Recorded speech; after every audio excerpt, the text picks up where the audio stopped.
25, 33, 34, 49, এই 50। হ্যাঁ, শুরু হয়ে গেল দুজনের চ্যালেঞ্জ। প্রথমেই গুনে গুনে 50টা বুকডন দিয়ে উঠে পড়ে লোকটাকে ইশারা করলো বুলেট। হ্যাঁ, বুলেট ভেবেছিল এতেই হবে, কিন্তু বাস্তবে দেখা গেল লোকটা সহজেই বুলেটকে ছাড়িয়ে গেল। 1, 2, 3, 4, 5, 24,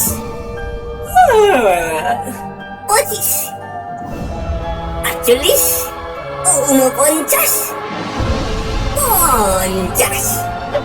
নাও, 50টা তো দিলুম, আরো 50টা তোমাকে ফ্রিতে দি। এই 51, 52, 53, 61, 62, 63, 81, 82, 99, এই 100। লোকটা 50-এর বদলে ঝাড়া 100টা বুকডন দিয়ে থামলো। বুলেটের মুখ দেখে মনে হলো একটু দমে গেছে সে, কিন্তু এভাবে হার মানা তার ধাতে নেই। তাই এবার সে এগিয়ে গেল চিনাব্বারের দিকে। দেখো, 1, 2, 3, 24, 25, 41, 42, 49, 50। বুলেট টানা 50টা চিনাপ শেষ করলো। লোকটা কিন্তু বিন্দু মাত্র অবাক হলো না, বরং পিত্তি জ্বালানো গলায় বলল, 50এই হয়ে গেল? রাগে দাঁত কিরবির করতে করতে বুলেট বলল, তুমি আগে 50টাই দাও না হে। আমাকে দেখে একটু শেখো। 1, 2, 3, 4, 25, 26, 51, 52, 61, 62, 73, 74, এই 88, 89, এই 99, 100। কেমন দিলাম?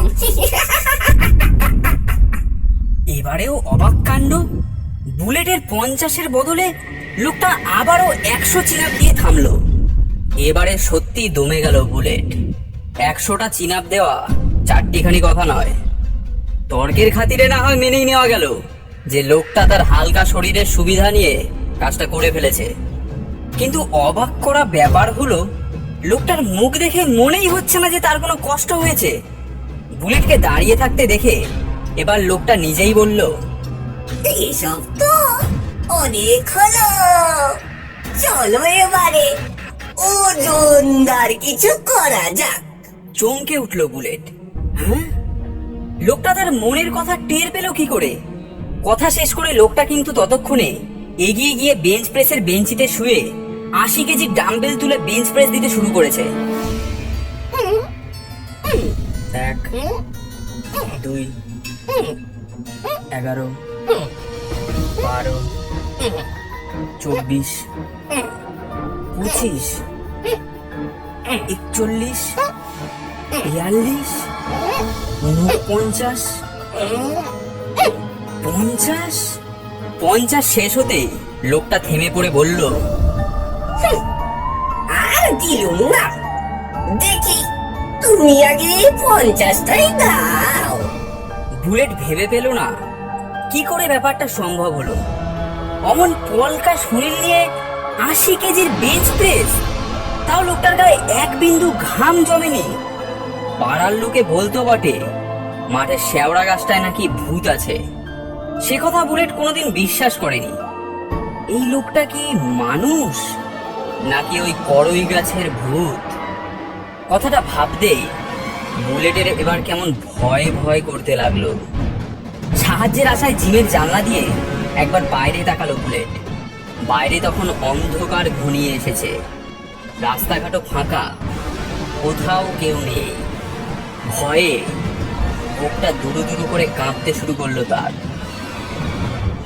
এখন কোনো রকমে জিম থেকে সরে পড়তে পারলেই বাঁচে সে।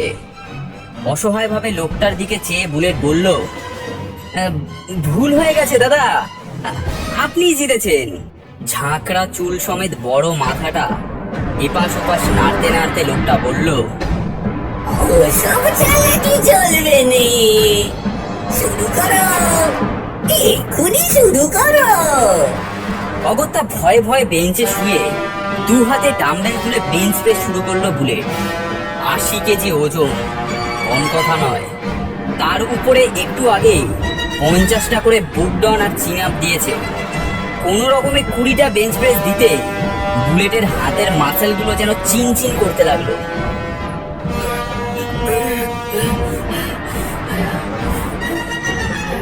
ওজন নামিয়ে রাখতে চাচ্ছিল সে, কিন্তু লোকটা বাধা দিয়ে বলল, ভাইটি, চালাকি চলবে না, 50টা তোমায় দিতেই হবে। বুলেটের তখন ছেড়ে দেমা কেঁদে বাঁচি অবস্থা। শরীরে সবটুকু শক্তি দিয়ে ডাম্বেল তুলতে লাগলো সে।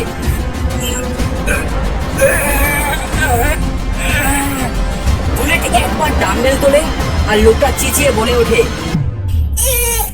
21,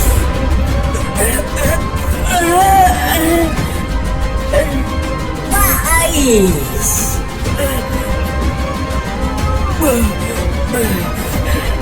30। 30টা বেঞ্চ প্রেস শেষ করার আগে চোখের সামনেটা ঘোলা হয়ে আসতে চাইলো বুলেটের। শরীরে যেন আর এক বিন্দুও শক্তি নেই। বাতাসের অভাবে বুকটা যেন ফেটে যেতে চাইছে। লোকটা তখনও গুনে চলেছে।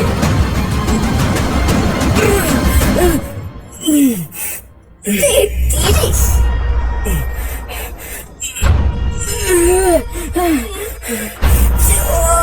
34। আর গুনতে গুনতে উন্মাদের মতো হি হি করে পিত্তি জ্বালানো হাসি হেসে চলেছে।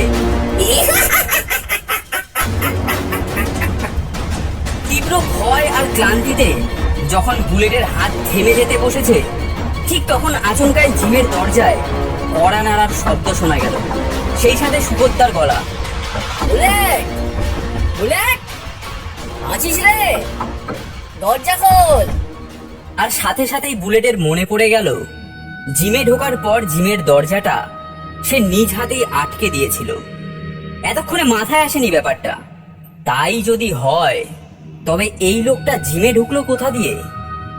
কথাটা ভাবতেই আতঙ্কের একটা শীতল স্রোত ধাক্কা দিয়ে গেল বুলেটের চেতনায়। মাথাটা কেমন ঘুরে উঠল। এবারে প্রচন্ড আতঙ্ক ভরা চোখে লোকটার দিকে চাইতেই বুলেট দেখলো তার চোখের সামনেই হাওয়ায় মিলিয়ে যাচ্ছে লোকটার দেহ। আর সেই অবস্থাতে গা জ্বালানো গলায় লোকটা বলছে,